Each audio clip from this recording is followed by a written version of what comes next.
Hello everyone. Last year UPSC prelims GS paper 1 में आपसे investment के रिगार्डिंग एक क्वेश्चन पूछा गया था, जिसमें आपको 4 इन्वेस्टमेंट इंस्ट्रूमेंट्स के नाम दिए गए हैं। आपको आंसर करना है इनमें से कौन सा ऑल्टरनेटिव इन्वेस्टमेंट फंड्स कंसीडर किए जाते हैं। Number 1 bonds, number 2 hedge funds, number 3 stocks, number 4 venture capital. Option A only 1, B only 2, C only 3, D all of the 4. You are given 5 seconds.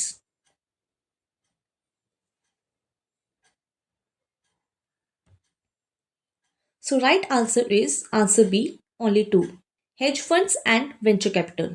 Now let's understand these terms one by one. Now let's talk about bonds. Bond एक तरह का debt instrument है। जब भी किसी company या government को पैसों की जरूरत होती है तो वो मार्केट में बॉन्ड्स इशू करती हैं, और जो भी लोग या इंस्टीट्यूशन बॉन्ड्स को खरीदते हैं वो उन्हें पैसा उधार में दे रहे होते हैं। इसके बदले में उन्हें फिक्स्ड इंटरेस्ट मिलता है। बॉन्ड की जब भी मेच्योरिटी डेट होती है उसके टाइम पर कंपनी या गवर्नमेंट जो भी पैसा लिए होते हैं आपका ओरिजिनल पैसा उस वक्त वापस कर देती है, यानी कि प्रिंसिपल वापस कर देती है। यहाँ बॉन्ड्स इशू करने वालों को हम बोरोवर बोलेंगे और जो बॉन्ड होल्ड करते हैं उन्हें हम लेंडर कहते हैं। अगर हम बात करें स्टॉक के साथ कंपैरिजन करें, इसका स्टॉक के कंपैरिजन में बॉन्ड्स को जनरली लो रिस्क और ट्रेडिशनल इन्वेस्टमेंट ऑप्शन माना जाता है। सो दैट्स व्हाई ये AIF की कैटेगरी में नहीं आएंगी। Is hedge fund. Hedge fund एक तरह का प्राइवेट इन्वेस्टमेंट है जहां पर इंस्टीट्यूशनल इन्वेस्टर और जिनकी नेटवर्थ हाई है वो अपना पैसा यहाँ पर इन्वेस्ट करते हैं। इसका मेन पर्पस है हाई रिटर्न को जनरेट करना और मार्केट्स के अप्स एंड डाउन्स में स्मार्ट तरीके से प्रॉफिट को बनाना। इसमें रिस्क को मैनेज करते हुए एडवांस स्ट्रेटजीज यूज की जाती है, जैसे कि शॉर्ट सेलिंग, डेरिवेटिव्स और लेवरेज, मतलब उधार का पैसा लेकर इन्वेस्ट करना। क्योंकि इसमें स्ट्रेटजीज कॉम्प्लेक्स होती है इसलिए हेज फंड को हाई रिस्क हाई रिटर्न की कैटेगरी में रखा गया है। म्यूचुअल फंड और हेज फंड में डिफरेंस ये है, म्यूचुअल फंड में कोई भी रिटेल इन्वेस्टर और पब्लिक पैसा अपना इन्वेस्ट कर सकती है, लेकिन ये हाई रिस्क कैटेगरी में आने की वजह से और इसके जो रेगुलेशंस है वो फ्लेक्सिबल है, इसलिए इसको AIF कैटेगरी 3rd में रखा गया है। आगे हम बात करते हैं स्टॉक्स की। स्टॉक्स को हम शेयर्स भी कहते हैं। जब भी किसी कंपनी को अपना बिजनेस एक्सपैंड करना है, ग्रो करना है या किसी एक नए प्रोजेक्ट पे काम शुरू करना है, तब उन्हें कैपिटल की रिक्वायरमेंट होती है। इस कैपिटल को रेज करने के लिए कंपनी मार्केट में अपने स्टॉक्स को इश्यूज करती है, और जब आप उन शेयर्स को खरीदते हो आप एक शेयर होल्डर बन जाते हो। आप 2 तरह के रिटर्न एक्सपेक्ट कर सकते हो। पहला डिविडेंड, जब कंपनी अपने बिजनेस में बहुत अच्छा करी है, उनसे प्रॉफिट जनरेट करी है, वो प्रॉफिट आपसे जब वो शेयर करती है, that is called dividend. And second is capital appreciation. इसका मतलब स्टॉक की प्राइस बढ़ने पर जब आप उसे बेचते हो उससे प्रॉफिट कमाना। लेट्स से हम एक एग्जांपल लेते हैं। 2024 में आपने एक स्टॉक खरीदा, उसका प्राइस था 1000। जब नेक्स्ट ईयर 2025 में आपने उस स्टॉक को सेल कर दिया एट 1500 कॉस्ट पर, जो उसका गैप आया 500, that is your profit, that is your capital appreciation. India में बेसिकली जो स्टॉक्स की बाइंग और सेलिंग ट्रेडिंग की जाती है BSE और NSE पे होती है, Bombay stock exchange and national stock exchange पर।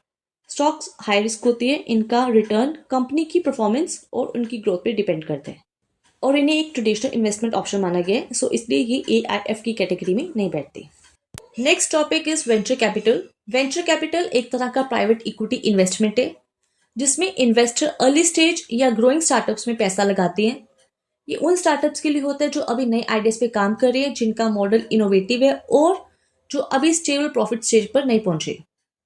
ये पैसा लोन के फॉर्म में नहीं दिया जाता बल्कि ऑनरशिप के बदले में दिया जाता है। वेंचर कैपिटल का मेन पर्पस है स्टार्टअप्स को ग्रो करना, उन्हें स्केल करने में सपोर्ट देना और फ्यूचर में उनकी वैल्यू जब बढ़ती है, उन स्टार्टअप्स की जब वैल्यू बढ़ती है, उन पे हाई रिटर्न को अर्न करना है। इस फंडिंग का use mainly product development, technology build करना, टीम बनाना और मार्केट को एक्सपैंड करने के लिए किया जाता है। अगर हम इसके रिस्क प्रोफाइल की बात करें तो रिस्क प्रोफाइल के पॉइंट ऑफ व्यू से वेंचर कैपिटल हाईली रिस्की होते हैं, क्योंकि स्टार्टअप कभी भी फेल कर सकते हैं। ऑन द अदर साइड, अगर स्टार्टअप अच्छे लेवल पर काम कर गए तो रिटर्न भी बहुत ज्यादा देखने को मिल सकते हैं, और ये AIF की कैटेगरी 1st में आती हैं।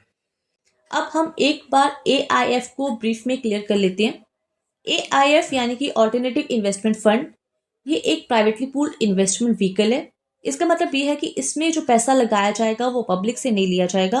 रिटेल इन्वेस्टर इसमें पैसा इन्वेस्ट नहीं कर सकते, बल्कि सिर्फ कुछ सिलेक्टेड और स्पेसिफिक इन्वेस्टर जैसे कि जिनकी नेटवर्थ हाई है और इंस्टीट्यूशन है, वो ही इसमें पैसा इन्वेस्ट कर सकते हैं। क्योंकि जो इसमें इन्वेस्टमेंट की स्ट्रेटेजीज लगाई जाती है वो कॉम्प्लेक्स होती है और हाई रिस्क इसमें इन्वॉल्व होते हैं। इसी कारण ये नॉर्मल ऑप्शन जैसे शेयर, बॉन्ड्स या म्यूचुअल फंड से बिल्कुल अलग है। इंडिया में अगर हम बात करें, एआईएफ को फॉर्मली रेगुलेट करने के लिए सेबी ने alternative investment funds regulations 2012 introduce किया था, जिसका मेन पर्पस था कि प्राइवेट इक्विटी, वेंचर कैपिटल और हेज फंड जैसे इन्वेस्टमेंट्स को एक प्रॉपर रेगुलेटरी फ्रेम के अंडर लाया जा सके। सेबी ने एआईएफ को 3 कैटेगरीज में डिवाइड करा है। कैटेगरी फर्स्ट में वेंचर कैपिटल, एसएमईज और सोशल इम्पैक्ट फंड्स जैसे इन्वेस्टमेंट्स आते हैं, जिन्हें इकोनॉमी के लिए बहुत ही यूजफुल और पॉजिटिव माना गया। और इस कैटेगरी में गवर्नमेंट का भी काफी सपोर्ट है, क्योंकि गवर्नमेंट टैक्स इंसेंटिव्स देती है और इन्हें प्रमोट भी करती है। कैटेगरी सेकंड में प्राइवेट इक्विटी और डेट फंड जैसे इन्वेस्टमेंट्स इन्वॉल्व है, जो ना कि हाईली रिस्की है और ना ही गवर्नमेंट के द्वारा प्रमोट किए जाते हैं, इसलिए इसे हम न्यूट्रल कैटेगरी कह सकते हैं। कैटेगरी थर्ड में हाई रिस्क और एग्रेसिव स्ट्रेटेजीज वाले फंड्स इन्वॉल्व होते हैं, जैसे हेज फंड्स, जिसमें शॉर्ट सेलिंग और लेवरेज जैसे टूल्स का इस्तेमाल किया जाता है। This is our last topic, SEBI. SEBI stands for securities and exchange board of India. इसको 1988 में इस्टेब्लिश किया गया था। उस टाइम ये एक नॉन स्टैट्यूटरी बॉडी थी, लेकिन 1992 में आफ्टर हर्ष मेहता स्कैम के बाद इसको स्टैट्यूटरी स्टेटस दिया गया, ताकि सिक्योरिटीज मार्केट पर प्रॉपर कंट्रोल और रेगुलेशन हो सके। सेबी का हेडक्वार्टर मुंबई में है। हम सेबी की मेनली 3 ऑब्जेक्टिव की बात करें। पहला, इन्वेस्टर्स के इंटरेस्ट को प्रोटेक्ट करना। दूसरा, सिक्योरिटीज मार्केट को डेवलप करना। तीसरा, मार्केट के फंक्शनिंग को रेगुलेट करना, ताकि एक फेयर और ट्रांसपेरेंट सिस्टम बना रहे। सेबी आपका mutual fund, stock exchange, foreign portfolio investors, AIFs और क्रेडिट रेटिंग एजेंसी जैसे मार्केट पार्टिसिपेशन को भी रेगुलेट करने का काम करते हैं। अगर हम सिंपल शब्दों में बात करें, जो भी सिक्योरिटीज मार्केट से डायरेक्टली जुड़ा है उस पर सेबी का कंट्रोल है। इसी के साथ हम इस टॉपिक को एंड करते हैं। अगर आपने एक चीज ऑब्जर्व करी होगी, किस तरह से हमने एक सिंपल क्वेश्चन से हमने कितने मल्टीपल कॉन्सेप्ट कवर करे, bonds, stocks, hedge funds, venture capital, AIF और सेबी। अगर आप ये एक अप्रोच लेकर चलते हो, यू विल नॉट कंसिडर कि ये आइसोलेटेड टॉपिक था। इसमें एक इंटरकनेक्टेड अंडरस्टैंडिंग थी। आपसे सिर्फ एक आइसोलेटेड क्वेश्चन नहीं पूछा जाएगा, मल्टीपल कॉन्सेप्ट्स में आपको एक क्वेश्चन पूछा जा सकता है। आपकी अटेंशन को चेक करने के लिए हमने 2 एमसीक्यूज स्क्रीन पे दिए हैं। एक बार आप स्क्रीनशॉट ले लीजिए और अपना आंसर कमेंट बॉक्स में लिखिए।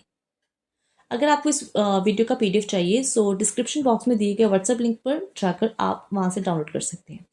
थैंक यू, मिलते हैं नेक्स्ट वीडियो में।